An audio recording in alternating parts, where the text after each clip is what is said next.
नवरात्रि व्रत की कथा देवी दुर्गा के महात्म्य को दर्शाती है और यह बताती है कि सच्चे मन से देवी की उपासना करने से भक्त की सभी मनोकामनाएं पूर्ण होती है। यह कथा प्राचीन काल से चली आ रही है और नवरात्रि के दौरान विशेष रूप से सुनी जाती है और सुनाई जाती है। चलिए आज के वीडियो में इस नवरात्रा की कथा को शुरू करते हैं। जय श्री राधे। प्राचीन काल में सूरत नामक राजा थे। एक बार शत्रुओं ने उन पर चढ़ाई कर दी। मंत्री लोग भी राजा के साथ विश्वासघात करके शत्रु पक्ष से मिल गए। परिणाम स्वरूप राजा की पराजय हुई और वे बहुत दुखी हुए और निराश होकर तपस्वी वेश में वन में निवास करने लगे। उसी वन में उन्हें समाधि नाम का वैश्य मिला, जो अपने स्त्री पुत्रों के दुर्व्यवहार से अपमानित होकर वहां निवास करता था। दोनों में परस्पर परिचय हुआ। वे महर्षि मेधा के आश्रम में पहुँचे। महामुनि मेधा के द्वारा आने का कारण पूछने पर दोनों ने बताया, यद्यपि हम दोनों अपने ही लोगों से अपमानित तथा तिरस्कृत हैं, लेकिन फिर भी उनके प्रति मोह नहीं छूटता। इसका क्या कारण है? महर्षि मेधा ने बताया, मन शक्ति के अधीन होता है। आदि शक्ति भगवती के दो रूप हैं, विद्या और अविद्या। प्रथम ज्ञान स्वरूप है तथा दूसरी अज्ञान स्वरूप। जो अविद्या के आदि कारण रूप में उपासना करते हैं, उन्हें विद्या स्वरूपा प्राप्त होकर मोक्ष प्रदान करती है। राजा सूरत ने पूछा, देवी कौन है और उनका जन्म कैसे हुआ? महामुनि बोले, राजन, आप जिस देवी के विषय में प्रश्न कर रहे हैं वह नित्य स्वरूपा तथा विश्वव्यापिनी है। उनके प्रादुर्भाव के कई कारण हैं। कल्पांत के समय महाप्रलय होती है। उसी समय जब विष्णु भगवान क्षीर सागर में अनंत शैया पर शयन कर रहे थे, तभी उनके दोनों कर्ण कुहरों से दो दैत्य मधु तथा कैटभ उत्पन्न हुए। धरती पर चरण रखते ही दोनों विष्णु की नाभि कमल से उत्पन्न होने वाले ब्रह्मा को मारने दौड़े।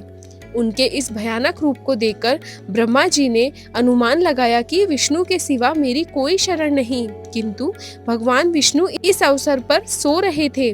तब विष्णु भगवान को जगाने हेतु उनके नैनों में निवास करने वाली योग निद्रा की स्तुति करने लगे। परिणामतः तमोगुण अधिष्ठात्री देवी विष्णु भगवान के नेत्र, नासिका, मुख तथा हृदय से निकलकर आराधक के सामने प्रकट हुई। योग निद्रा के निकलते ही भगवान विष्णु जाग उठे। भगवान विष्णु तथा उन राक्षसों में 5000 वर्षों तक युद्ध हुआ। अंत में वे दोनों भगवान विष्णु द्वारा मारे गए। ऋषि बोले, अब ब्रह्मा जी की स्तुति से उत्पन्न महामाया देवी की वीरता सुनो। एक बार देवताओं के स्वामी इंद्र तथा दैत्यों के स्वामी महिषासुर में सैकड़ों वर्षों तक घनघोर संग्राम हुआ। इस युद्ध में देवराज इंद्र की पराजय हुई और महिषासुर इंद्रलोक का स्वामी बन बैठा। तब हारे हुए देवगण ब्रह्मा जी को आगे करके भगवान शंकर तथा विष्णु के पास गए और उनसे अपनी व्यथा कथा कही।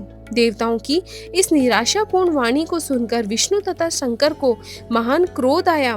भगवान विष्णु के मुख तथा ब्रह्मा, शिव, इंद्र आदि के शरीर से एक पुंजीभूत तेज निकला, जिससे दिशाएं जलने लगी। अंत में यही तेज एक देवी के रूप में परिणित हो गया। देवी ने सभी देवताओं से आयुध, शक्ति तथा आभूषण प्राप्त कर उच्च स्वर में अट्टहास युक्त गगन भेदी गर्जना की, जिससे तीनों लोकों में हलचल मच गई। क्रोधित महिषासुर दैत्य सेना का व्यूह बनाकर इस सिंहनाद की ओर दौड़ा। उसने देखा कि देवी की प्रभा में तीनों देव अंकित हैं। महिषासुर अपना समस्त बल छल छदम लगाकर भी हार गया और देवी के हाथों मारा गया।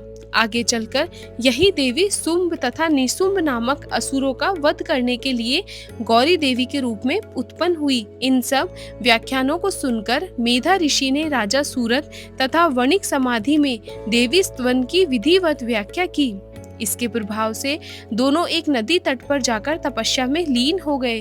3 वर्ष बाद दुर्गा जी ने प्रकट होकर उन दोनों को आशीर्वाद दिया, जिससे वणिक सांसारिक मोह से मुक्त होकर आत्मचिंतन में लग गया तथा राजा ने भी शत्रुओं को जीतकर अपना खोया राज वैभव पुनः प्राप्त कर लिया। इस तरीके से हम नवरात्रा की कथा समाप्त करते हैं।